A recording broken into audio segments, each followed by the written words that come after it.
Terima kasih untuk Anda yang masih bergabung bersama dengan kami dan di segmen ini kita akan review bagaimana jalannya perdagangan di sepanjang hari ini. Dan kami ingatkan kembali Anda masih bisa berpartisipasi di WhatsApp interaktif kami di 0812 di 8788 di 3723 seperti yang tertera di layar televisi Anda nantinya. Dan saat ini kami sudah terhubung melalui Zoom bersama dengan Bapak Kiswoyo yang merupakan Head of Investment Nawasena Api Praya Investama. Kita akan langsung sapa saja Pak Kiswoyo. Selamat sore, apa kabar Pak? Ya, sore. Baik, Mas David. Terima kasih Pak Kiswoyo sudah meluangkan waktu di IDA Channel. Jelang libur panjang akhir pekan, tampaknya para investor mengamankan portofolio mereka masing-masing. Profit taking terjadi hari ini. Indeks harga saham gabungan kembali meninggalkan level psikologis di 7.100-an. Sementara dari sisi global, arah kepastian dari suku bunga The Fed masih simpang siur saat ini, menelaah dari beberapa pernyataan dari beberapa pejabat The Fed di beberapa hari terakhir. Analisis Anda? Sebetulnya level psikologisnya bukan 7.100, tapi ada di level 7.000. Jadi itu adalah level psikologis sekaligus support buat ISG. Kalau turun di bawah level 7.000, itu ISG baru orang-orang akan bilang bearish. Tapi selama di atas level 7.000, orang akan dengan mudah bilang itu bullish. Jadi memang support kuat dan level psikologisnya ada 7.000. Kalau jebol itu ada level di bawahnya, supportnya itu antara 6.850 sampai 6.900. Harapannya tidak jebol. Dan kenapa turun dalam, ini hal yang wajar karena ada sell in May. Jadi kalau sell in May itu sekarang berubah, bukan sell in May tapi sell in April. Jadi mereka sudah maju 1 bulanan. Jadi kalau kita lihat mulai bulan April itu sudah mulai koreksi. Jadi sebenarnya Mei ini nanti kita tinggal sideways-nya aja. Bulan depan ada Piala Eropa, jadi biasanya marketnya akan cenderung sideways karena sepi. Bulan depannya lagi Juli baru kita akan mulai bisa bangkit. Dan kebetulan kalau kita bicara statistik, bulan Juli itu lebih banyak hijaunya. Dan juga kalau kita bicara bulan lebih banyak hijaunya, lebih baik dari Juli adalah di bulan Desember. Jadi ISG kalau secara statistik bulan paling bagus adalah Desember, nomor 2-nya adalah Juli. Jadi ini kita lagi menunggu saja bottoming-nya sampai berapa. Jadi sebetulnya harusnya sudah tidak ada koreksi cukup dalam lagi. Semoga level 7.000 menjadi support kuat yang masih tertahan. Baik Pak Kiswoyo, tadi Anda katakan level psikologis dari ISG posisi saat ini adalah di 7.000. Dengan proyeksi tadi akan masih lebih cenderung tertekan untuk beberapa waktu ke depan. Apakah level support 7.000 ini masih mampu akan dipertahankan oleh ISG atau mungkin ada ruang koreksi lebih dalam lagi? Harapan kita semua masih ketahan, karena kalau sampai pun jebol, bikin ekor mungkin antara level 6850 sampai 6900, tapi diharapkan tidak jebol di bawah 7.000, seperti itu. Pak Kiswoyo, dari sisi sektor Pak, saham-saham perbankan big cap menjadi pemberat, terutama ketika mereka sudah menembus ke level tertinggi di sepanjang masa, kemudian rilis kinerja kuartal pertama di 2024 tampaknya di bawah konsensus. Kecenderungan dari saham-saham perbankan big cap ini lebih ke arah tertekan. Pak Kiswoyo, kemana arahnya dan seperti apa rekomendasi Anda? Sebetulnya kalau kita bicara saham perbankan kita baik-baik saja. Setelah mereka naik, kita semua sama-sama tahu itu wajar kalau mereka koreksi. Dan sebetulnya ini adalah momen yang tepat buy and hold. Jadi artinya kalau mau beli sekarang, kalau kemarin waktu lagi bikin new high naik terus kan kita takut untuk membeli. Nah ini saatnya lagi di bottom, di bawah super di bagian saham ya. Kayak BRI itu dari bottom, Mandiri bottom, BCA yang mungkin agak turun, harus turun lebih dalam lagi. BNI juga ada turun lebih dalam, nah itu sebenarnya menarik untuk dibeli, buy and hold, jadi kita simpan. Karena bagaimana juga bobot ISG itu besarnya adalah saham perbankan 4 bank besar ini ya. Dari BRI BCA itu nomor 1, nomor 2, lalu setelah itu ada Mandiri dan juga ada BBNI. Jadi saat lagi low begini jangan takut untuk membeli. Tapi memang saran saya belinya di VCL karena kita belum bisa melihat bottom ini sampai berapa. Oke. Baik, artinya masih ada nada keoptimisan untuk perbankan big cap meskipun kinerja mereka di bawah konsensus.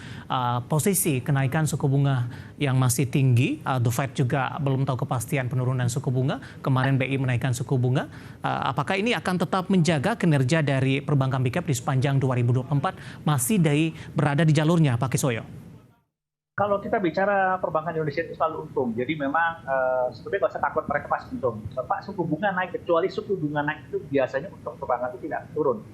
Ingat, biasanya kalau suku bunga BI naik, yang dinaikkan itu adalah biasanya suku bunga kredit dulu. Setelah suku bunga kredit naik, 6 bulan kemudian barulah suku bunga tabungan dan deposito itu akan naik.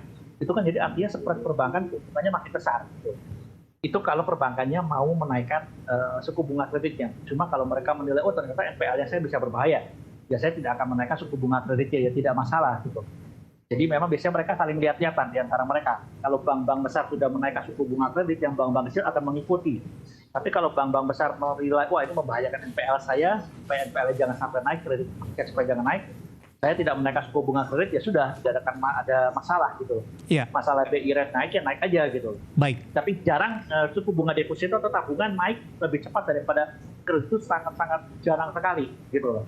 Oke, Pak Kiswoyo, tadi Anda katakan ini momentum bisa dimanfaatkan. Harga diskon, cicil beli. Saya mau ke BBCA terlebih dahulu, Pak. 9375 ke hari ini lagi-lagi mengalami koreksi yang cukup dalam di 3,35%. Cicil beli di harga berapa untuk BBCA? BCA mungkin mulai di bawah 9300, atau kalau sekarang mau beli boleh 9375. Syukur-syukur kalau bisa turun di bawah 9.000, karena memang dia ada gap yang cukup besar ya antara 8.500 sampai 9.000. Jadi kalau sampai mulai sekarang beli dikit-dikit makin di bawah 9.300 makin beli, makin besar nanti di bawah 9.000. Biasanya ada tekanan turun sampai 8.500 kalaupun ada. Karena tahun kemarin sempat ada turun sampai 9.000, dia tidak mau ke arah 8.500, nggak mau ke arah 8.500, langsung naik ke atas. Karena saya ingat harga itu karena saya sempat beli. Ya. Jadi saya waktu cicil beli, tapi saya harapkan dia turun ke bawah, beli lebih banyak, dia nggak mau langsung naik ke arah 10.000 waktu. Baik, apakah rekomendasi yang juga sama bagi yang nyangkut, Pak, di 10 ribuan, Pak Kiswoyo? Average down kalau saya bilang. Jangan Oke. lupa BCA ini saham bank anti katos. Jadi Baik. kalau BCA itu setiap tahunnya akan selalu bikin new high tertinggi baru. Jadi tahun kemarin high-nya berapa, pasti tahun ini high-nya lebih tinggi. Dan tahun depan akan lebih tinggi daripada high tahun ini. Jadi kalau sampai saya nyangkut ketinggian di kemahalan, ya sudah. Kita mau nggak mau kalau ada duit average down, beli lagi di bawah, kalau tidak ada ya sudah tahan aja. Itu pasti akan naik tahun depan untuk BCA. Baik, kita beralih ke perbankan big cap lainnya untuk BMRI, Pak. Hari ini cukup tangguh meskipun tadi bergerak sempat ke 6250 di zona merah dan ditutup flat di sesi kedua hari ini. Bank Mandiri sebetulnya ada tekanan di 6.000. Jadi kalau sampai turun di bawah 6.000 itu istilahnya strong buy. Jadi kalau BCA kan tadi 9.000 kan ya. Kalau Mandiri ini angka keramatnya adalah di level 6.000. Jadi sudah di harga-harga sekarang boleh cicil beli. Nanti kalau misalnya turun di bawah 6.000, itu kita bisa beli lebih banyak lagi, seperti itu. Baik, apakah rekomendasinya juga sama, Pak, untuk BBNI dan BBRI? Atau mungkin ada kondisi yang berbeda, terutama kalau kita lihat dari sisi teknikalnya? BBRI ini malah turunnya sudah turun lebih dalam ya dibanding dengan 4 bank ini. Itu BRI yang paling dalam. Yang kedua paling dalam adalah BBNI. Jadi kalau untuk BRI sebetulnya di bawah 4750 itu sudah bisa beli, terus bertahap aja. Oke. Karena ini sebetulnya menarikannya dari sisi bobot paling besar itu adalah BRI dan BCA. BCA-nya belum turunnya tidak sedalam BRI, jadi gampang mengukur dalam apa nggak, lihat aja dari high-nya dia, high tertinggi sepanjang masa dia, sama harga sekarang. Itu BRI itu hampir 20%-an, lebih 20%. Tapi kalau BCA itu kalau nggak salah hanya kurang lebih 10%-an. Nah itu kan gambar, wah ternyata BBRI price-nya gede. Ya kalau kita berharap dia ke new high tertinggi sepanjang masa, kan BBRI lebih tinggi gitu. Baik.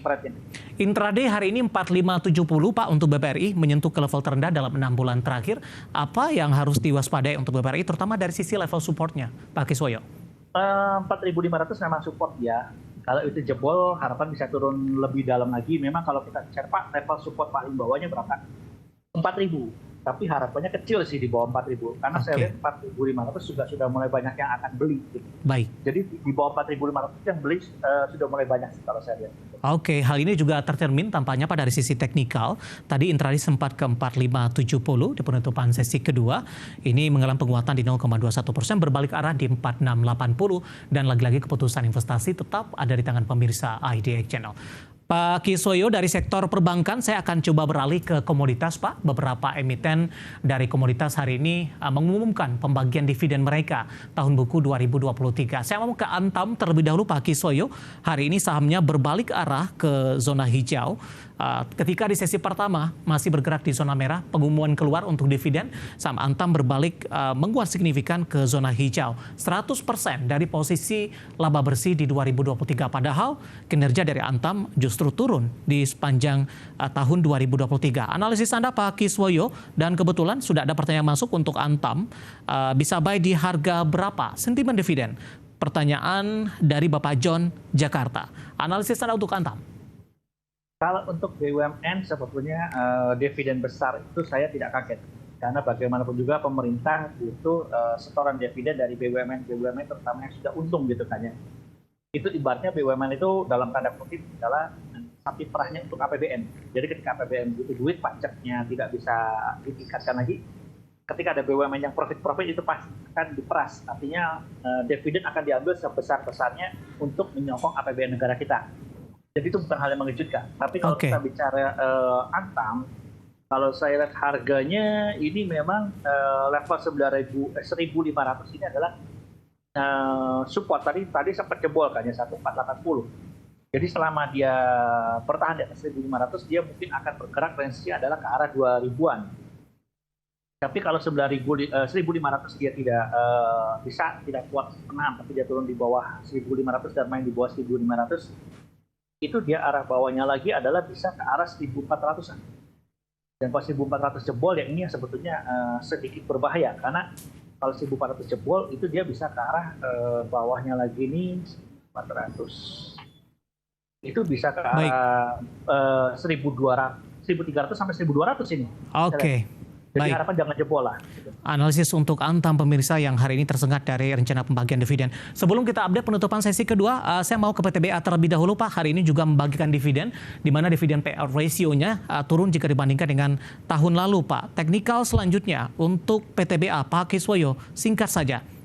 PTBA sebetulnya levelnya adalah 3.000 angka keramatnya. Jadi ini karena masih di bawah 3.000 tutupnya agak-agak beresiko. Jadi kalau sampai dia nggak bisa tembus tutup di atas 3.000 lagi, berarti minggu depannya kan besok libur. Iya. Itu range bawahnya itu bisa sampai level 2.500 dia. Jadi ini sebetulnya level krusial untuk PTBA. Sebetulnya. Baik. Bapak Victor dari Malang menanyakan PTBA Pak, apakah PTBA bisa beli dengan memanfaatkan akan membagi dividen? Di X dan cum dividen mungkin yang bisa diwaspadai? Hati-hati ya, karena saya takutnya ini banyak jebakan dividen karena beberapa blue chip kemarin malah turun semua sebelum cum debt, setelah X juga turun lagi gitu. Baik. Strateginya mungkin Pak Kiswoyo untuk PTBA dengan memanfaatkan cum dividen dan mewaspadai tantangan-tantangan yang sudah Anda sebutkan tadi.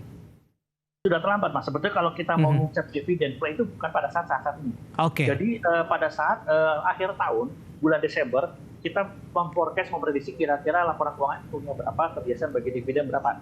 Baik. Itu harganya biasanya masih low. Kalau sudah mepet-mepet begini, apalagi sudah ada pengumuman begini, itu harganya sudah cenderung cukup mahal. Gitu. Jadi saran saya tidak disarankan untuk sekarang. Oke, lagi-lagi keputusan investasi tetap ada di tangan pemirsa IDX Channel. Pak Kiswoyo, kita hold terlebih dahulu. Saya akan coba sampaikan updatean penutupan perdagangan di sesi kedua hari ini. Dan pemirsa indeks harga saham gabungan masih ditutup di zona merah, melemah di 0,49% dan belum mampu untuk balik kembali ke level 7.100-an, di mana IHSG ditutup di 7.088.795, level terendah hari ini di 7.071.345. Level tertinggi hari ini di 7.164.308. Langsung saja kita ke grafis yang pertama, pemirsa. Kita akan coba lihat bagaimana posisi dari penutupan beberapa indeks lainnya di sesi kedua hari ini. Seperti MNC 36, Jakarta Islamic Index, dan juga ada LQ45. MNC 36 mengalami pelemahan di 0,52% pemirsa. Kemudian Jakarta Islamic Index menguat di 0,85%. Dan selanjutnya ada LQ45 melemah di 0,51%. Dapat Anda saksikan grafis di layar televisi Anda, MNC 36, Jakarta Islamic Index, dan juga ada LQ45. Selanjutnya rotasi pergerakan sektoral. Ke grafis selanjutnya, energi hari ini satu-satunya menguat di 0,11%.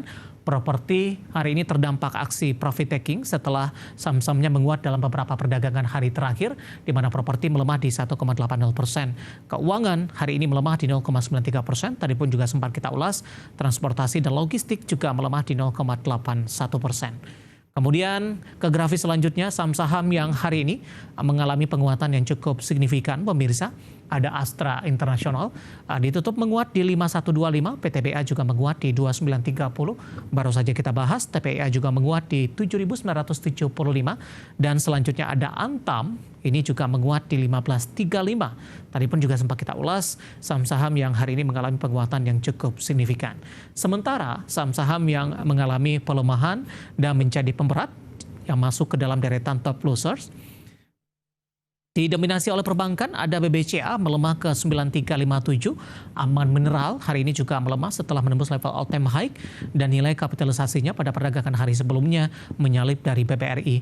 BRIS naik signifikan, hari ini koreksi dalam kembali di atas 5% di 18.100, sementara untuk Brent kemarin juga nembus all time high dan posisi dari kapitalisasinya menyalip BBCA, hari ini profit taking melemah di 9.550. Updatean penutupan perdagangan di sesi kedua dan semoga bisa menjadi salah satu referensi untuk Anda, terutama dalam menghadapi perdagangan di pekan depan. Kita akan jeda kembali dan tetap di tempat Anda, karena setelah ini kita akan coba lihat saham-saham pilihan apa saja yang direkomendasikan, dan pemirsa kami akan segera kembali sesaat lagi.